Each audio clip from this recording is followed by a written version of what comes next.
Hello, greetings. Welcome to Dividend Blasters.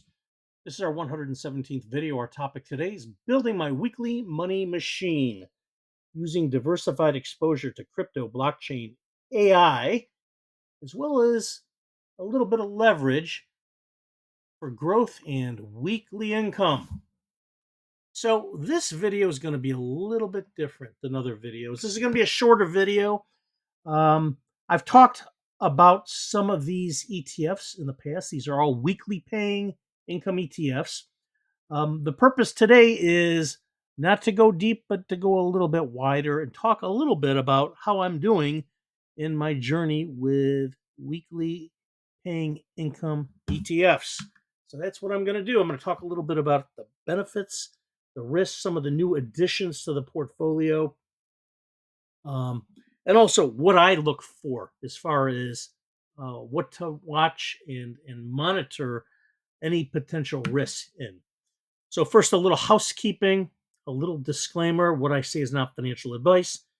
This video is for information and education. It reflects my own opinions, research, and experience as an independent investor for more than 30 years. So do your own research and due diligence before making any investment decisions. And a disclosure: if you've listened to my 100 plus videos in the past, you know from several of them that I am an affiliate partner with Seeking Alpha. I think Seeking Alpha is the very best online digital investment publication there is.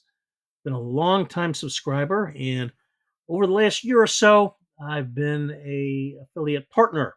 So I'm disclosing to you that this video is sponsored by Seeking Alpha. I may receive compensation, such as commissions, if you sign up or purchase any membership subscriptions from me through the affiliate links that I'm going to share with you at the end of the video.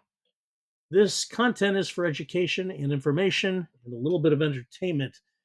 It does not constitute advice, and it does not represent the views of Seeking Alpha.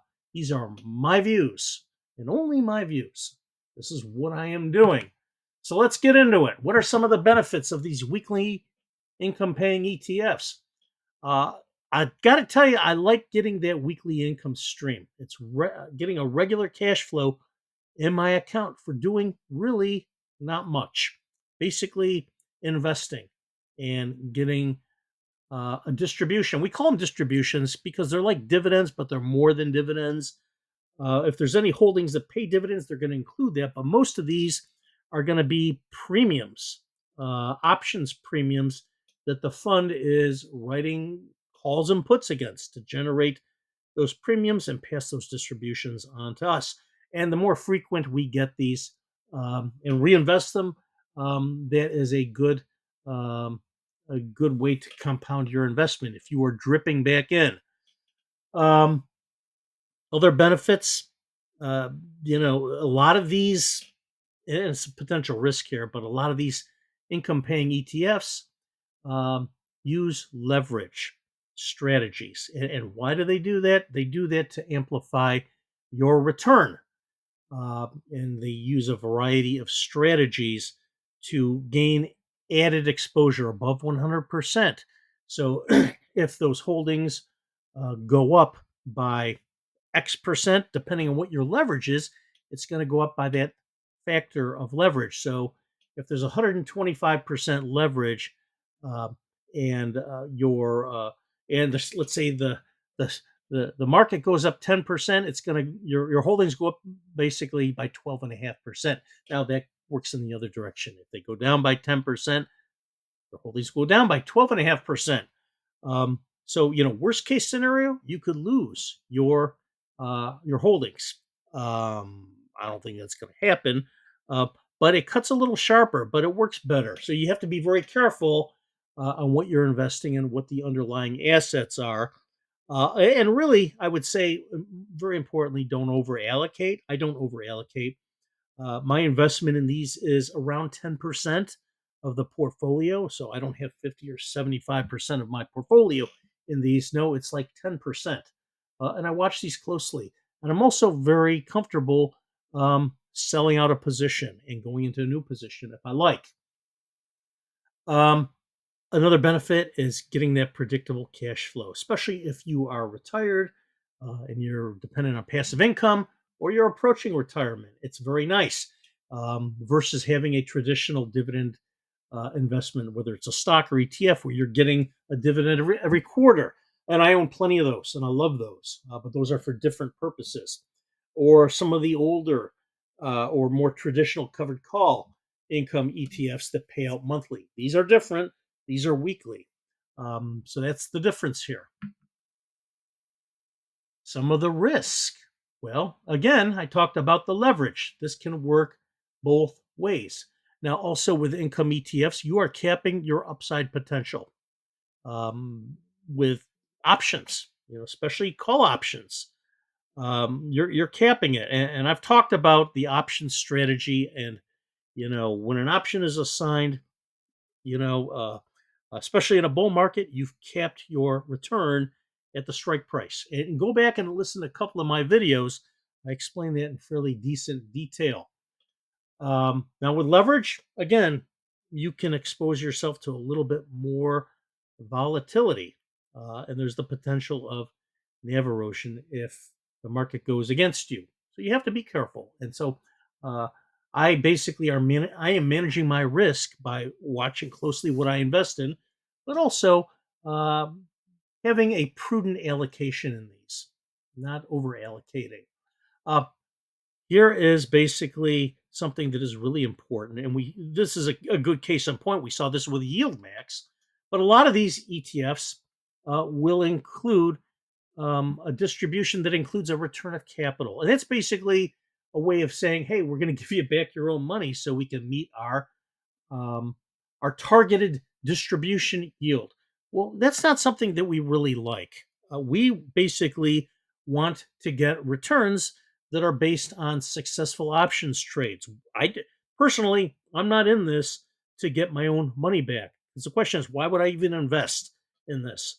I want you to earn great options premiums, pass them on to me, and also grow the fund. I do not want a return of capital, and I don't care about what the tax advantages. That's just my opinion. Folks can disagree with it, and that's fine. But that's basically you start to erode your principle. We start to talk about things like NAV decay or NAV erosion. Um, some of these, and not the ones I'm talking about, but they may basically have high yields that are not sustainable.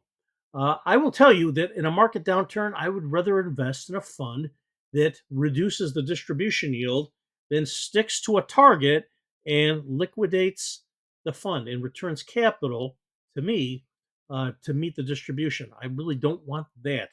I would rather have a more prudent distribution yield that maintains the NAV. But there are funds that do that, and we've seen that with a number of the yield max funds. And I did a video on yield max, about um, the reverse splits of 12 of their funds, which is not good. And basically, when a fund does that, they do that to avoid being delisted because the price gets down around $5 a share. So that's why you want to watch these things closely.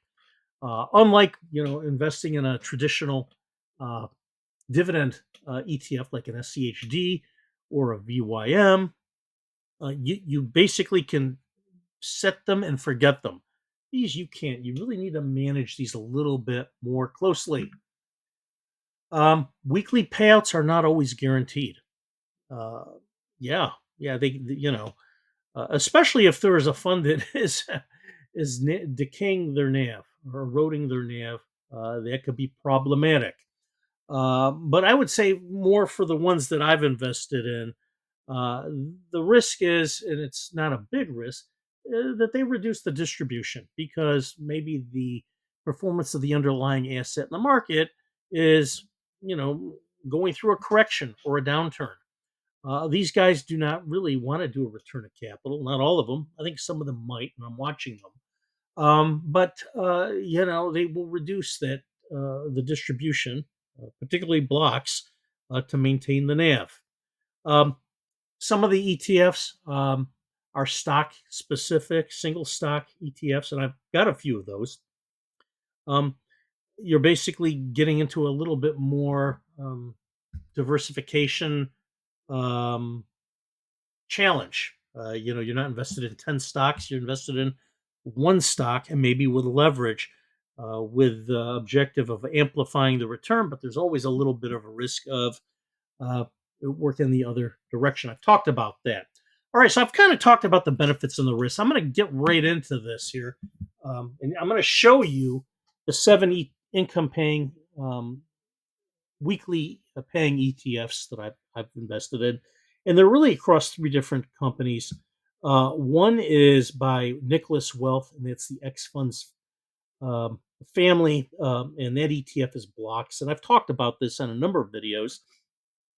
Um, this past week, I received $426.86 in distribution. That's just for the week, so I think that's pretty good. Uh, one of the and this kind of ties back to what I was talking to about the distribution rate um, has gone down the last few weeks. I mean, about a month ago it was around, I want to say 18 or 19 cents a share. It's down to about a little more than 13 cents a share. Why are they doing that? They're doing that because um, the underlying assets are basically going through a little bit of volatility in the market. And what are those assets? Those assets are digital assets, Bitcoin, Ethereum. Now, these guys don't invest directly in those; they invest in spot ETFs. With VanEck as well as BlackRock. They buy those ETFs that those guys manage, and they will, obviously have that direct exposure. These guys have indirect exposure, so they are basically 40% invested in Bitcoin, 10% invested in Ethereum, and then the other 50% are in stocks, equities that are in the blockchain space and the crypto space. And these are basically um, stocks that of companies that are into the crypto mining business. Um, they're mining Bitcoin, they're mining Ethereum, but also crypto exchanges. So, like Coinbase or Robinhood, which is a full fledged exchange, but they do allow you to trade Bitcoin and Ethereum.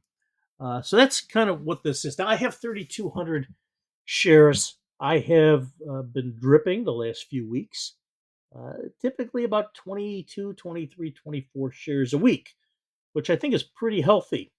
And I'm very, I'm bullish on digital assets. I own Bitcoin. I have a self-directed IRA. I have a handful of Bitcoin that I bought many years ago, and I've made a lot of money on that. So I'm bullish on Bitcoin, and this to me is just another way to generate cash from Bitcoin as well as Ethereum. I have a lot of Ethereum also in a self-directed IRA. I'm very bullish on those. I also own a handful of some of these crypto blockchain companies like Cypher and Iron and Riot Platforms. Those are just a few. Coinbase, uh, Robinhood. I own those. I own stock in those as well. So I'm very bullish on this. And what you'll see is I have more of my, holdings in these weekly paying income ETFs in blocks than I do in the others. I'm getting more of my sea legs with these as I learn more about the strategies and get a little bit more comfortable with these. So that's X funds, that's blocks. So of the 900 right there in the middle, I received $941.06 the past week in distributions. 426.86 was from blocks. This is every week. So, if I generate, 940, 950,000 bucks a week, that's over $50,000 a year, really for doing nothing, just basically collecting premiums. But you have to manage these. So I want to make that point. Let's talk about Rex. Rex is basically another ETF company, and I was talking about those single stock ETFs. I own two of the three listed. I do not own LLII, which uh, attempts to get exposure and replicate the performance of Eli Lilly, the pharmaceutical company, which recently became $1 trillion market cap company. I'm looking closely at that. I actually own shares in Eli Lilly, but here is a way to generate cash from the performance. And I'm bullish on Eli Lilly. I like um, you know, their whole backlog of pharmaceuticals and drugs, especially in the diabetes and the obesity treatment areas. I think they've been extremely profitable, lots of cash. So anyway, I'm looking closely at that. I'm sharing with you the number of shares. Obviously, it's zero, but you can see the distribution rate there. Um, and so then the other two that I own 282 shares of TSII as well as NVII. TSI basically gets exposure to Tesla, NVII to NVIDIA. I own a lot of NVIDIA and I've owned it for years, done very well. Um, but you don't buy NVIDIA for a dividend. It's anemic, but here's a way to generate cash through this income paying ETF. Um, they have a very healthy distribution rate. Um, I want to say a little, almost 59 cents a share. I got $164.94 this past week. TSII, the distribution rate, a little more than 36 cents a share. I got $102.84. So what's different about this versus blocks? These are basically giving you um, added exposure to these assets um, through leverage. And they're doing this daily. And they range that leverage between 1.05 and 1.50 times the underlying assets. So the better these underlying assets perform, the better you do. However, in corrections or downturn, they work in the opposite direction. So these are not without some risk. These pay out every Wednesday.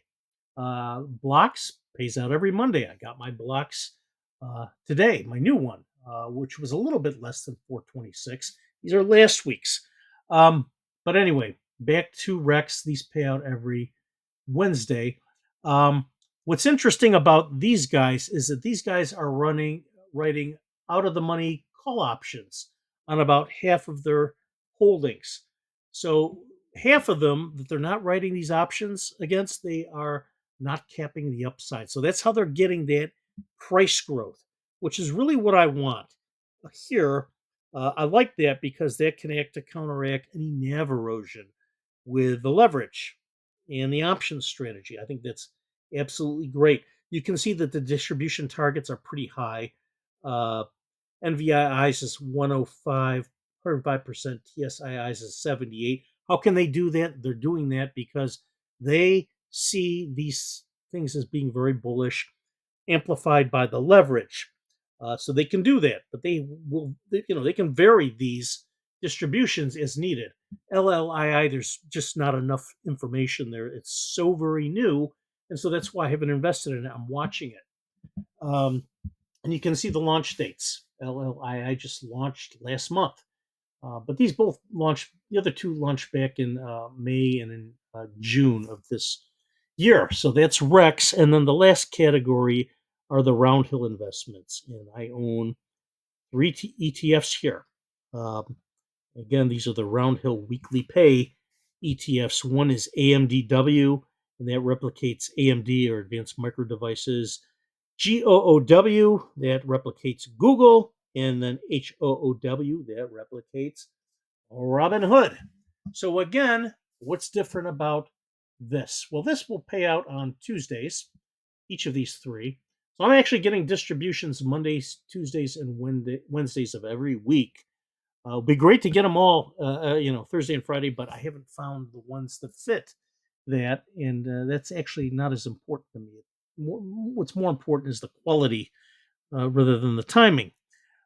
These also employ leverage, and they're basically looking to amplify returns by targeting around 120% of the performance of the underlying assets. Um, so AMD, GOO, or Google, let's just say GOOG or GOOGL, and Hood, they want to replicate about 120%. And again, that can work the other way in downturns or market volatility. But that's just, that's some of the risks that we expect. And you can see what's different here is that the distribution targets are less. They're a little bit more modest to counteract some of the leverage and give you a little bit more upside exposure. So for AMDW, the distribution target is a little under 26%, GOOW a little under 50%, and HOOW a little under 46%. So those are still very, very generous. Um, so to me, this is what I've been doing, and I've been focusing a little bit more of my time on the performance, but also getting that really deep understanding of the option strategy, which is so important with these types of investments. Again, these are not set it and forget it, and these are not investments you put 100% of your portfolio in. You basically have to manage and monitor these, and you also um, put a piece of your portfolio in and watch them, see how they do. And they have a purpose. These things all have a different purpose. So, folks, that is it. I hope you found this video to be informative and enjoyable, and I thank you for tuning in. I would kindly ask if you found this video to be informative, give us a like, share the video with a friend, hit the notification bell, and would love for you to subscribe to our channel. We are on different platforms, so you can see our content on X, Instagram, and Facebook. And as I mentioned earlier, I am an affiliate partner of Seeking Alpha, and there is a promotion going on, the Black Friday sale. It started November 12th. It goes through December 10th. We are offering 20% off Seeking Alpha Premium and a 7-day free trial. You go ahead and sign up. After 6 days, you know what? You don't like it, you can cancel it. Fine. I think you will like it. But you're going to get 20% off if you do subscribe. So the normal price is $2.99. You'll pay $2.39. The link is below. I'm also including the QR codes on both sides of the bullet so you can read up on. Next one is Alpha Picks. Alpha Picks is a little bit different than the premium. Premium, you're getting up-to-date stock quotes, ETF quotes, and insightful analysis. This is different. This, you are going to get 2 picks, stock picks every single month. I subscribe to this one as well. I like it. I like the picks I get. These picks kill the S&P 500. Their quant team absolutely kills it, and they pick wonderful picks. 20% off, normally $4.99, $3.99. So that's the intro price. You can see the link as well as the QR code. And if you want both, this is kind of me, the bundle, because I own both. You'll get over $200 off premium and alpha picks. So there's the link. There are the QR codes. And you know what? If you want to just read more about what we offer, um, go right to the link and you can read up on the entire deal, or go back to the previous 2 slides. Provided detailed bullets to share with you the value that you get. And as I mentioned, I'm on different platforms. And folks, that is it. This video is brought to you by Dividend Blasters. Have a wonderful day. And until our next video, God bless.